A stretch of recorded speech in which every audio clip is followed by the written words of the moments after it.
Alright, so we're going to go through your final here.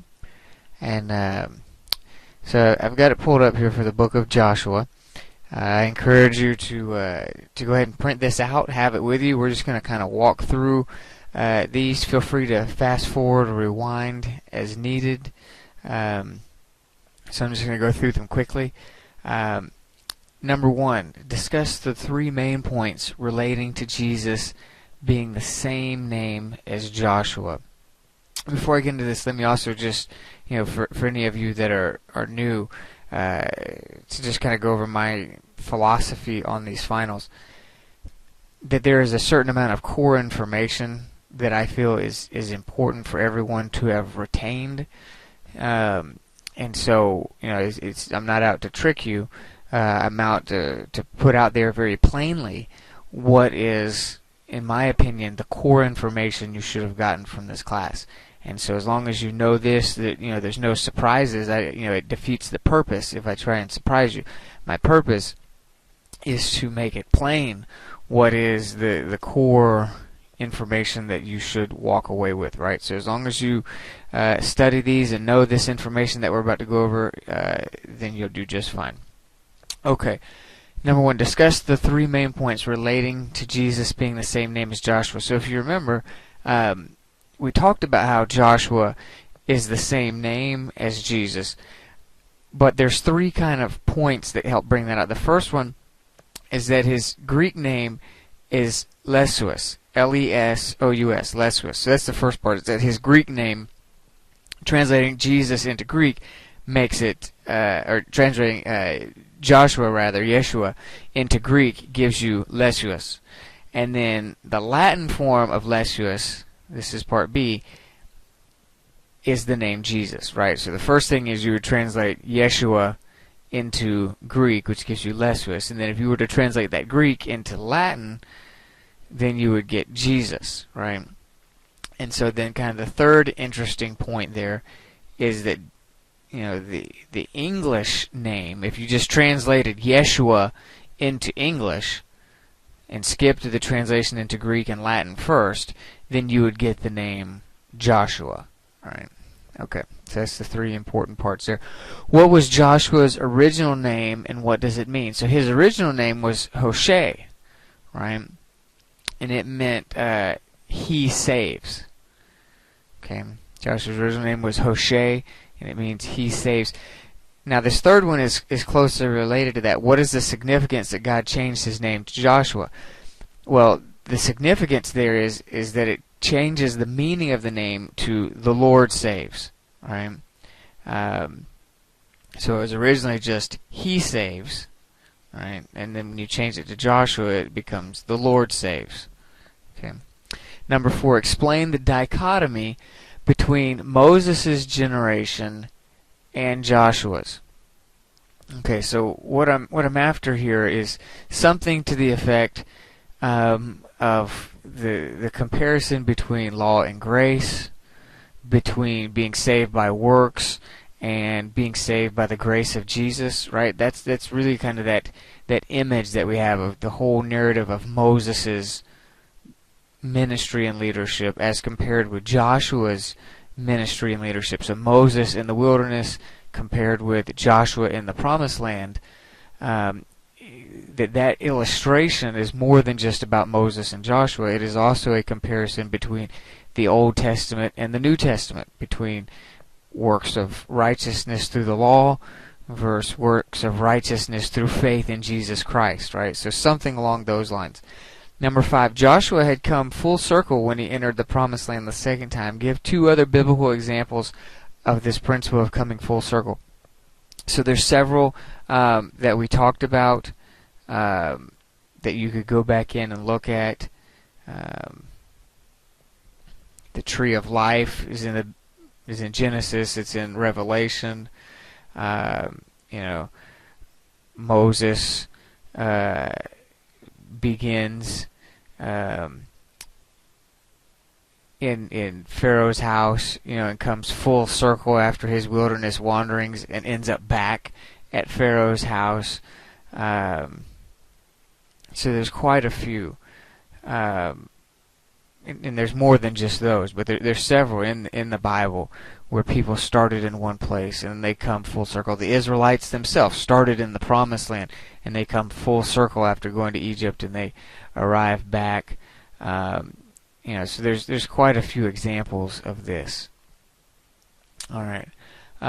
Number 6, Joshua and Jesus both begin their ministry where? So that's on the banks of the Jordan River. Number 7, discuss in your own words the significance of the 12 memorial stones.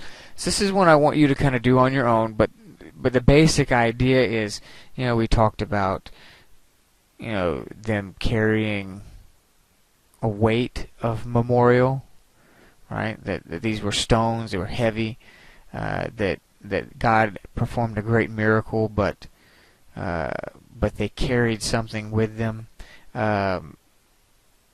And there's a personal application to that, and so something along those lines. But I'll leave that up to you. We talked quite a bit about the memorial stones, and we've got a video on that. So put some things in there in your own words about why that was an important illustration. Number 8, the River Jordan comes from the Hebrew word for descender, right? So if you remember, the Jordan has a overall flow going down, coming from the Galilee region in the north to the southern areas around the Dead Sea. And if you remember, the Dead Sea is the lowest spot on the entire planet that's above water. And so the Jordan River, coming from the mountains outside of Galilee and the Galilee River and all of the Sea of Galilee rather, creates this kind of downward flow that is the Jordan River, right? So it means descender because it's descending so quickly. Number 9, what is the imagery in the scene where the Ark of the Covenant leads the way into the Promised Land? You're going to want to write something about the fact that the Ark of the Covenant is the mercy seat, right? It is where the blood of the Lamb was poured. It is our covenant. It in many ways represented what Christ is to us. What the Ark was to them in the Old Testament, Christ is to us in the New Testament. And so the Ark opening the way so that they could enter into the Promised Land is a picture of Jesus leading the way for us into our promise, which is eternal life with Him. Number 10, explain the significance of the phrase passed over in the entrance to the Promised Land. All right, so if you remember, we talked about how several times Bibles nowadays just translate it crossed over, because that's literally what they did. They crossed from one side to the other, but it misses the imagery if you don't translate it as they passed over from one side to the other, because as soon as they got to the other side, they started and they had the Passover meal, right? And so there is a connection between them passing over into the Promised Land, right? And so I think it's important to keep that phrase in there. Otherwise, you don't draw that connection between the fact that they have just now passed over into the promise with that initial celebration as soon as they get to the other side of celebrating the Passover, right? Number 11, discuss the two possibilities when the Bible says Joshua secretly sent the 2 spies, right? So the idea is either he's saying that they sent them secretly into the land, or more likely what they're saying is that he sent them without telling the other people, right? And probably the reason behind that would be that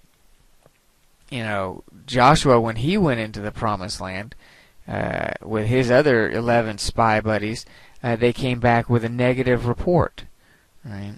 And so it's entirely possible that Joshua is worried that the same thing might happen again and the people will lose heart. So it could be that he's saying that he sent them in covertly so that the people of Jericho didn't know, but that's kind of implied in the word spy. And so the fact that it says that it was done secretly most likely is a reference to the fact that the people in general did not know Joshua had done this. Number 12, Rahab was what relation to David? great-great-grandmother. Okay, two greats in there. Great-great-grandmother. Number 13, describe in your own words the basic battle strategy used by Joshua. Okay, so this is, in your own words, I want you to look at the map, kind of discuss, the basic overall thrust. To give you a hint, I'm looking at a discussion of, the fact that there was a southern and a northern campaign in the battle strategy. Number 14, what is the implication that Rahab used the name of the Lord when talking to the spies? So when they record her conversation, she doesn't just say your God in a general term. She uses the name of the Lord. And so the implication here is that perhaps Rahab has already come to some level of faith in God. She's heard what Moses did to Og and Sihon. She's heard what happened under Moses' leadership to Pharaoh and the Egyptians.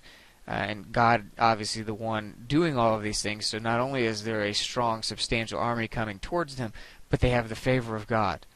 And then she hears about the Jordan, not the Jordan River, but that they're right there in that area.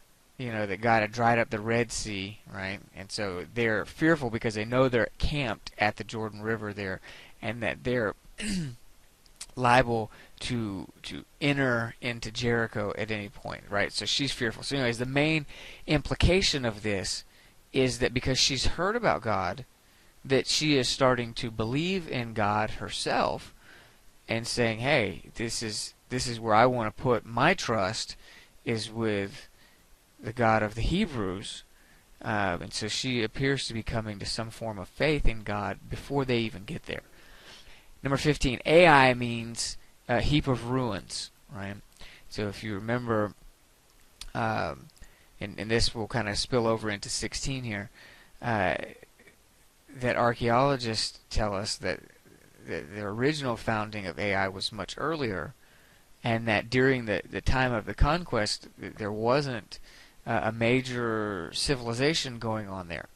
And so it could be that it was called ruins because there were people living in the ruins, that the city itself had not been fully rebuilt, and that the occupants were just living in the ruins of a previous civilization's structures. Because we can tell that even the Israelites, when they came back after having looked at Ai, they told Joshua, hey, don't even worry about sending the army, just give us a small little group, we can take care of this.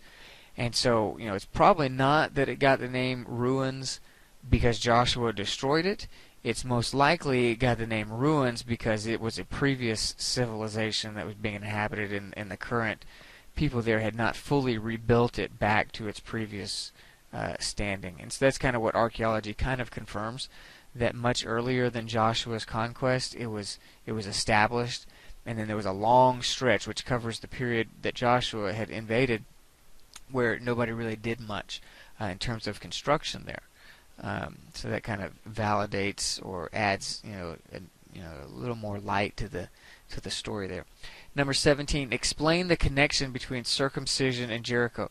So what I want here is the idea that God is telling them circumcision is the sign of the circle, right?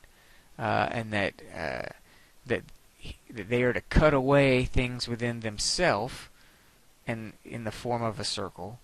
And then here, when they get into the promised land, God cuts away the circular city of Jericho, right? So there is a connection, that there is the cutting away of the flesh that took place in the Israelite camp while they're waiting to enter, and then as they enter, then God cuts away from their enemies the things that were standing in their way, right? And so there's this mutual cutting away. There's some things in themselves that the people of God cut away, and then there are some things that are obstacles to us that we don't have the strength ourselves to cut away, but God steps in and cuts them away. It's really a sign of the covenant, that there are some things that we are responsible to cut out of ourselves, and then there are some things that God cuts away for us that we are not able to do. Alright, number 18. What New Testament event took place in the hills just outside of Jericho? this is where the temptation of Jesus took place. It says he went out into the wilderness. It was this kind of desert hill areas that are surrounding that region of Jericho. Number 19, archaeological evidence suggests a very early date for the original construction of the walls of Jericho. What could this suggest?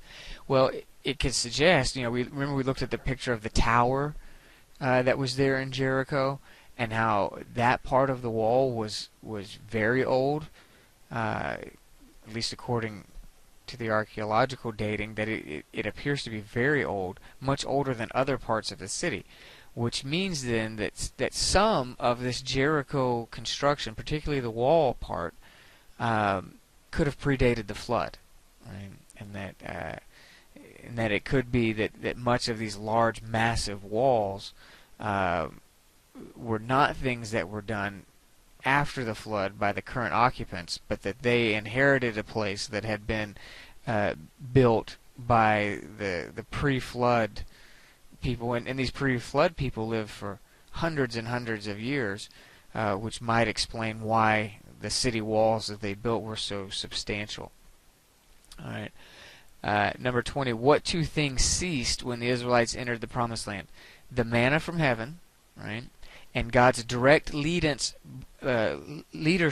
by the pillar of fire and the pillar of cloud, right? So God was still leading them, but it transitioned more into the ark, and God leading through people, through the voice of the prophets, and then through the priesthood, right?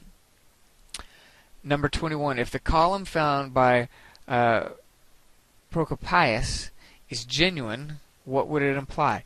It would imply that Joshua sent letters of warning to the people in the Promised Land, urging them that if they did believe in God and that they were afraid and that they feared the Lord, that the best thing for them to do would be to leave, because they were coming through to wipe out the area and take over this land for the nation of Israel, and it would lend credence to that Israelite history that says Joshua sent these 3 letters and gave people the opportunity, if they wanted to leave, and with a suggestion to go to North Africa if they wanted to be safe.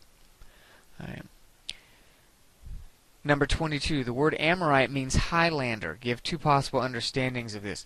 So Amorites were this big group, that covered Gibeon, Ai, Jericho, Bethel, all this land through that area that Israel encountered first when they entered into the Promised Land, were the Amorite tribes.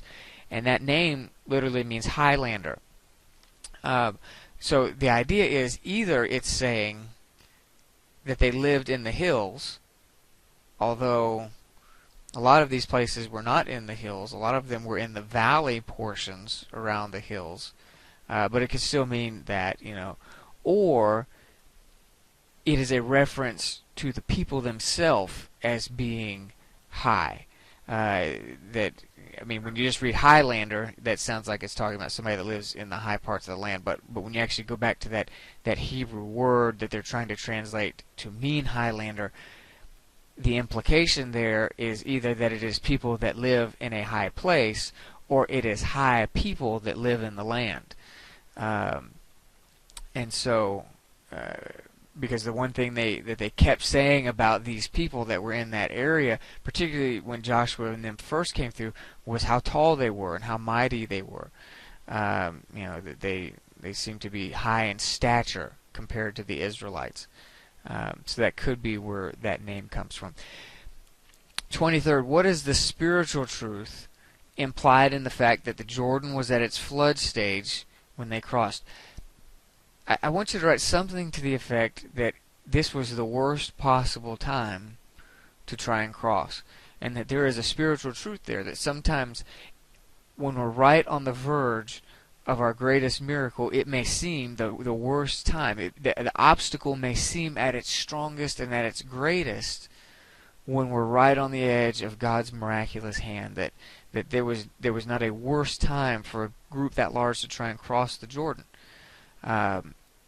And so that's how it is sometimes in our life. When we're right on the edge of what God is about to do, it may seem like, in the natural, that it's the absolute wrong time for this, but when it comes to God's hand and God's provision and God's purposes, the external circumstances don't really matter. In fact, the worse it is, just glorifies the Lord all the more that He did it in spite of it seeming like it was the wrong time.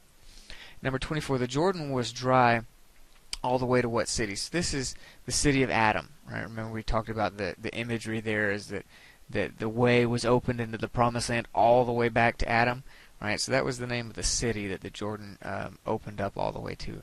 Number 25, Passover is not just what you were forgiven out of, but what you are forgiven into. So that's why another reason why it's so important to keep that Passover imagery of the crossing into the Jordan, because the Passover, the freedom that we have in Christ, is not just freedom from sin, it is also freedom to now enter into the promise, right? That it's not just that we got rid of the negative, but there is a whole realm of positive things that salvation brings us into.